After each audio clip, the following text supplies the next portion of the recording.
कैसे आप लोग, आशा करता हूँ आप लोग बहुत अच्छे होंगे। मैं हरेंद्र कुमार स्वागत करता हूँ हमारे यूट्यूब चैनल हरेंद्र सी पे टेक सोल्यूशन में। तो फ्रेंड्स, आज का जो हमारा ट्यूटोरियल है, ट्यूटोरियल नंबर 57। इस ट्यूटोरियल में हम लोग एक roughing strategy, model profile strategy के बारे में जानने वाले हैं। जैसा कि आप लोगों को पता ही है, मॉडल एरिया क्लियरेंस और मॉडल रेस्ट एरिया क्लियरेंस सबसे ज़्यादा यूज किया जाता है। उसके बाद मॉडल प्रोफाइल एक रफिंग ही स्ट्रेटजी है। ठीक है, उसको हम कैसे उपयोग करते हैं, ठीक है, कहाँ पे उपयोग करते हैं और साथ में कब उपयोग करते हैं और प्रोग्राम कैसे बनाते हैं, सब कुछ इस वीडियो में आप लोग को सीखने को मिलेगा अगर आप लोग इस वीडियो को पूरा अंत तक देखेंगे। ठीक है, साथ में आप लोग को कुछ टिप्स एंड ट्रिक्स के बारे में भी बताया जाएगा इस वीडियो के अंदर। ठीक है, चलते हैं हम पावर मिल के पेज पे। मेरा पावर मिल का पेज है। यहाँ पे मैं मॉडल ऑलरेडी इंपोर्ट कर रखा हुआ है, वर्क प्लेन लगा रखा हुआ है, प्रोग्राम बना रखा था, इसको कर देते हैं डिलीट। ठीक है, अब जिसको भी बेसिक से नहीं पता है कि मॉडल कैसे लगा इंपोर्ट करते हैं, वर्क प्लेन कैसे लगाते हैं, ब्लॉक कैसे बनाते हैं, टोटल सारा वीडियो मेरे प्लेलिस्ट में अवेलेबल है। वहां से वो देखकर स्टेप बाय स्टेप सीख सकता है। ठीक है, इस स्ट्रेटेजी का उपयोग करने से पहले सबसे पहले ध्यान रखो, जब भी कभी मॉडल एरिया क्लियरेंस या model rest area clearance roughing strategy use करने का ना मन करे या आपको कोई प्रोफाइल दिया हो, ध्यान रखना कभी भी, जब तक आप प्रोफाइल से ही समझो, मॉडल प्रोफाइल। अगर आपके पास जब तक कोई मॉडल में प्रोफाइल नहीं हो, यानी इस टाइप का कोई प्रोफाइल नहीं हो, ठीक है, इस टाइप का कोई प्रोफाइल नहीं है, तब तक आपका मॉडल प्रोफाइल स्ट्रेटजी काम नहीं करेगा। ठीक है, इस प्रोफाइल स्ट्रेटजी का ये एक, ठीक है, पॉइंट्स है एक। ठीक है, आपका पॉजिटिव बोल सकते हैं या आप इसका निगेटिव भी बोल सकते हैं। यह उतना ही बनाता है जितना आपके पास मॉडल की प्रोफाइल है।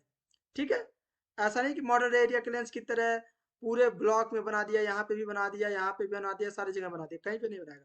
केवल ओनली टोटल मॉडल के अकॉर्डिंग ही और जो मॉडल में प्रोफाइल होगा उसके अकॉर्डिंग ही बनाएगा टूल पाथ। ठीक है, सबसे पहले लेते हैं model profile strategy. 3D area clearance के अंदर हमारा मॉडल प्रोफाइल स्ट्रेटजी जो है, इस पर क्लिक करना है और ओके कर देना है। जैसे आप ओके करेंगे तो आपके सामने ये विंडो ओपन हो गया। यहाँ पे आपने लिख देना जो भी आपको मॉडल प्रोफाइल लिख देते हैं, ये रफिंग स्ट्रेटजी है।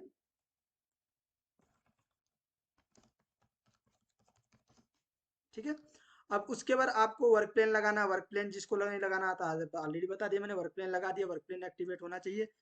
ब्लॉक कैलकुलेट कर दिया हो, ब्लॉक कैलकुलेट होना चाहिए। उसके बाद टूल, टूल देखो आप पे डिपेंड करता है आप कितने का डाया का टूल यूज करना। जैसे मैंने यहाँ का डाडो का यूज किया, लेकिन हम चेंज कर देते हैं, यहाँ पे करते हैं अदर किसी डाया का। मान लो हम यहाँ पे 4 कैंड मिल का उपयोग करते हैं। क्यों 4 का उपयोग क्यों कर रहे हैं? क्योंकि आपका जो ये है ना, जो ये वाला प्रोफाइल है, ये भी अच्छे से मशीनिंग हो जाए, ये भी रफिंग में हो जाए, क्योंकि ये केवल मॉडल पे ही चलेगा। आपकी जो प्रोफाइल है मॉडल के अंदर, उसी पे ही टूल पाथ क्रिएट होगा मॉडल प्रोफाइल का। ठीक है, उसके बाद हम मशीन से टूल में ऑलरेडी बीएमसी सेट है, लिमिट्स के अंदर आना है। हमें कोई भी वर्क प्लेन के अकॉर्डिंग या ब्लॉक के अकॉर्डिंग भी टूल पाथ बना सकते हैं। अगर मुझे चाहिए सेमी इतना एरिया में तो इतना एरिया में बना सकते हैं, मुझे चाहिए दूसरे वाले एरिया में उतने एरिया में भी बना सकते हैं, ब्लॉक बनाकर या बाउंड्री बनाकर, ऑलरेडी सबको पता है। ठीक है, उसके बाद जैसे आप मॉडल प्रोफाइल में आते हैं, यहाँ पे देखो अभी ये इसको ऑफ कर, पहले यहाँ पे क्या है, एक ऑप्शन आता है कट डिस्टेंस, इसको ऑफ कर देते हैं। जैसे पहले ऑफ करते हैं तो क्या होगा, यहाँ पे आप देखेंगे कि आपका कट डायरेक्शन प्रोफाइल, यही आपका प्रोफाइल ही शो करेगा, एडिशनल प्रोफाइल नहीं शो करेगा। क्यों नहीं एडिशनल प्रोफाइल शो करता है? क्योंकि एडिशनल प्रोफाइल को हमें बताना पड़ता है कि जो हमारा एडिशनल प्रोफाइल है, यानी एडिशनल प्रोफाइल क्या होगा। ठीक है, ये सारा प्रोफाइल है, अंदर साइड का पूरा टोटल टोटल एक टाइप का प्रोफाइल बना, एडिशनल प्रोफाइल हो रहा है। ठीक है, उसको बताना पड़ता है सॉफ्टवेयर को, यहाँ की एडिशनल प्रोफाइल भी है, उस प्रोफाइल में आपको कितना डेप्थ ऑफ कर देना है, कितना नंबर ऑफ कट्स डाले, सारा कुछ देने में। सबसे पहले इसके ऊपर ही स्टेप कटिंग में आपको, स्टेप कटिंग अगर आपको यूज करानी है तो आप स्टेप कटिंग ऑन कर लो। ठीक है, इसके बारे में मैं एक सेपरेट वीडियो बनाऊंगा। ठीक है, इसको ऑफ ही कर देते हैं मोस्टली। उसके बाद कट डिस्टेंस ये किस लिए होता है, अभी इसके बारे में बताता हूँ। पहले हम वाल, अगर वाल फिनिशिंग है तो वाल फिनिशिंग में आप, अगर आपको वाल फिनिशिंग करानी है, यानी क्या करता है, मॉडल प्रोफाइल तो है ठीक है, लेकिन अगर इसका लास्ट पॉइंट या कोई वाल है उस पर फिनिश कट लगाना, तो आप वाल फिनिशिंग का उपयोग कर सकते हैं। ठीक है, अनसेफ सेगमेंटल रिमूवल को ऑफ करके रखिए। ठीक है, जरूरत नहीं है, ये आपका जो सर्कल बनता है उसके अकॉर्डिंग होता है, तो कोई जरूरत नहीं है इसका। फ्लैट को आप यहाँ पे भी मल्टीपल कट ऑफ रखिए, क्योंकि हमें एक रफिंग स्ट्रेटजी कर रहे हैं, तो कोई जरूरत नहीं है। अगर आप चाहते हैं फिर भी आप यहाँ से नंबर ऑफ कट्स ऐड कर सकते हैं। हॉरिजॉन्टल आर्क में आप कट स्टेप डाउन दे सकते हैं, वो आप अपने अकॉर्डिंग दे सकते हैं। ठीक है, हाई स्पीड के अंदर आप फिलेट कॉर्नर्स यूज कर सकते हैं। तो हम फिलेट कॉर्नर्स इसलिए नहीं यूज करेंगे क्योंकि ऑलरेडी हमारे पास ये कहीं पे भी शार्पनेस नहीं है, कहीं पे भी शार्प कॉर्नर्स नहीं है जैसे ऐसे होते हैं। ऑलरेडी आप लोग को बताया हुआ है मैंने कई पिछले वीडियोज में हाई स्पीड मशीनिंग के बारे में। उसके बाद यहाँ पे भी कुछ नहीं करने की जरूरत है, यहाँ पे भी ऑलरेडी जो है अप्रोच अपने अकॉर्डिंग करिए। ऑटोमेटिक वेरिफिकेशन में आप स्टॉक मार्जिन छोड़ दीजिए। कटर कंपनसेशन में कुछ चेंज करने की जरूरत नहीं है। ठीक है, क्योंकि हम रफिंग कर रहे हैं। और टूल एक्सिस कुछ नहीं करना। Machine action rapid move height में आके जस्ट वर्क प्लेन लगा के एक्टिवेट करा के कैलकुलेट कर देना है। ठीक है, उसके बाद आपको लीड एंड निक्स में आपके ऊपर, आप रैम में कटर को इन कराना चाहते हो कि lead in, lead out, lead in दोनों आप अपने अकॉर्डिंग रैम्प में, हॉरिजॉन्टल आर्क में, सर्कुलर आर्क में, जो भी आपकी इच्छा है उसमें आप कर सकते हैं। ठीक है, उसके बाद आप आरपीएम फीड, जो भी आरपीएम फीड है, मान लो मैंने आरपीएम फीड जो भी देना है दे सकते हैं, आप कैलकुलेट कर देते हैं। ठीक है, उसको जैसे कैलकुलेट करेंगे आपका, तो अभी देखिए पाथ होगा, टूल पाथ होगा, टूल पाथ होगा, केवल ओनली फाइल है, मॉडल प्रोफाइल है, उसमें ही आपका बनाएगा टूल पाथ। आप लोग को ये चीज ध्यान रखना है कि हमारा टूल पाथ उतने ही एरिया में ही बनेगा जितना हमारा मॉडल का एक शेप होगा, यानी मॉडल की प्रोफाइल होगी। जब तक हमारा ये भी टूल पाथ क्रिएट हो रहा है या कैलकुलेट हो रहा, अगर आप लोग को इस वीडियो से सीखने को मिलता है, तो प्लीज इस चैनल को शेयर और सब्सक्राइब करें। साथ में कमेंट भी करें कि किस टॉपिक पे आपको सीखना है, वो किसी भी प्रकार का भी हो सकता है। ठीक है, आप बस टॉपिक लिख दीजिए, मैं उसके ऊपर वीडियो बना दूंगा। चाहे वो आपका मोल्ड से रिलेटेड हो, प्रेस टूल से रिलेटेड हो, डिजाइनिंग से रिलेटेड हो, प्रोग्रामिंग से रिलेटेड हो, डॉक्यूमेंटेशन से रिलेटेड हो, कुछ भी होगा, आप बस को आपको टॉपिक लिखना है, उसके बारे में मैं वीडियो बनाऊंगा। ठीक है, आप लोग बस केवल इस भाई का जो चैनल है इसको शेयर और सब्सक्राइब करवाओ। थोड़ा सा टाइम लगेगा, जैसे कि हमें जो भी अदर अदर कंप्यूटर होते हैं, कंप्यूटर के या अपने लैपटॉप होते हैं, उनके कॉन्फ़िगरेशन के ऊपर डिपेंड करता है कि आपका कितना टाइम लगता है। ठीक है, तो अगर आप लोग को, जैसे कि मान लें हम हमारे जितने भी हमने वीडियोज बना दिया अभी तक का, ठीक है, वो आप लोग के लिए उपयोग में है कि नहीं, आप लोग को पता लग गया होगा।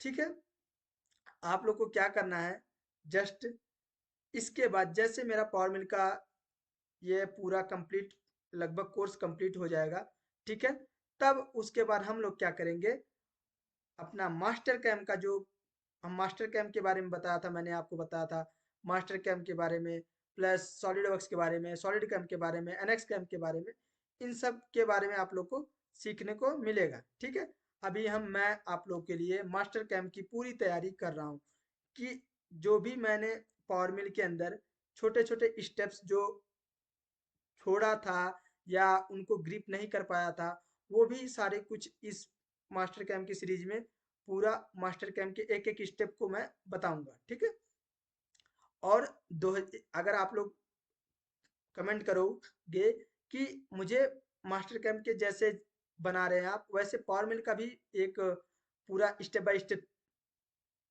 पीडीएफ बना के पूरा ब्यूरर दे दीजिए, तो वो भी मैं आप लोग को बताकर और बनाकर दिखाऊंगा।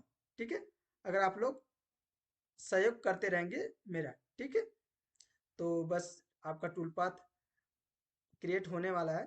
ठीक है, ज़्यादा टाइम नहीं लगने वाला है। अब जैसे कि आपका टूल पाथ यहाँ से फिट एंड करेंगे तो आपका देखो टूल पाथ आपका बन गया।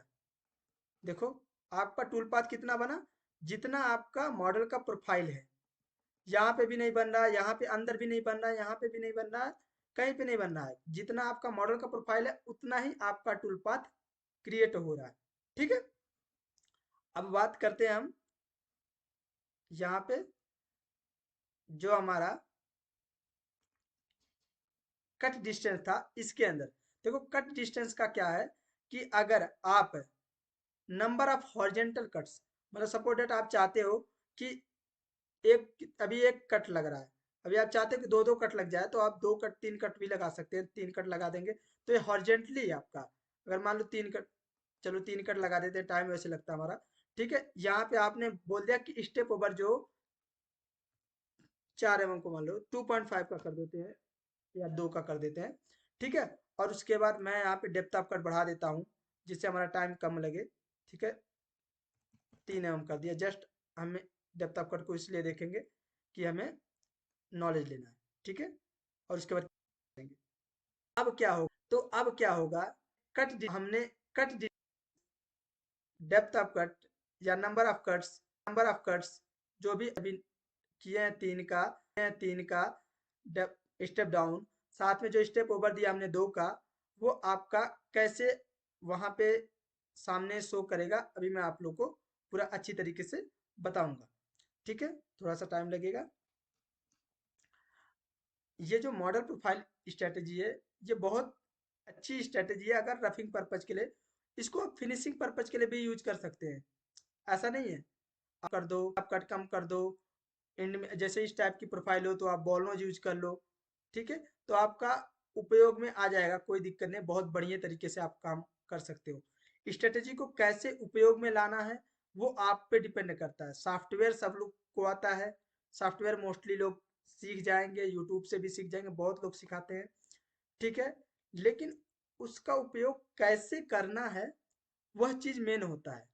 ठीक है, कि हम जो सॉफ्टवेयर होता है, सॉफ्टवेयर को हमने ह्यूमन ने बनाया है, तो हम कैसे इस सॉफ्टवेयर को उपयोग में ला सकते हैं वो हमें देखना है। ठीक है, जैसे आपका टूल पाथ बन चुका है, अब आप देखिए। ठीक है, अब इसके अंदर देखेंगे आप, नंबर ऑफ कट्स ऐड हो गए। देखो 1 2 3, यहाँ पे हमने कितने किए थे, 3 कट किए थे ना, तो 1 कट हो गया, 2 कट हो गया, 3 कट हो गया। उसी प्रकार बाहर में देखिए 1 कट हो गया, 2 कट हो गया, 3 कट हो गया। ठीक है, तो आप और स्टेप ओवर कितने का हो गया, 2 का स्टेप ओवर होगा। तो आपका जो कट डिस्टेंस है, इससे क्या हो रहा है कि आपका नंबर ऑफ कट्स ऐड हो रहे हैं हॉरिजेंटली, और हॉरिजेंटली के बीच में जो आपका स्टेप ओवर है वो आपका स्टेप ओवर है। ठीक है, तो आप लोग को अगर इस वीडियो से थोड़ा सा भी सीखने को मिला होगा तो please share and subscribe my YouTube channel. तब मिलते हैं नेक्स्ट वीडियो में।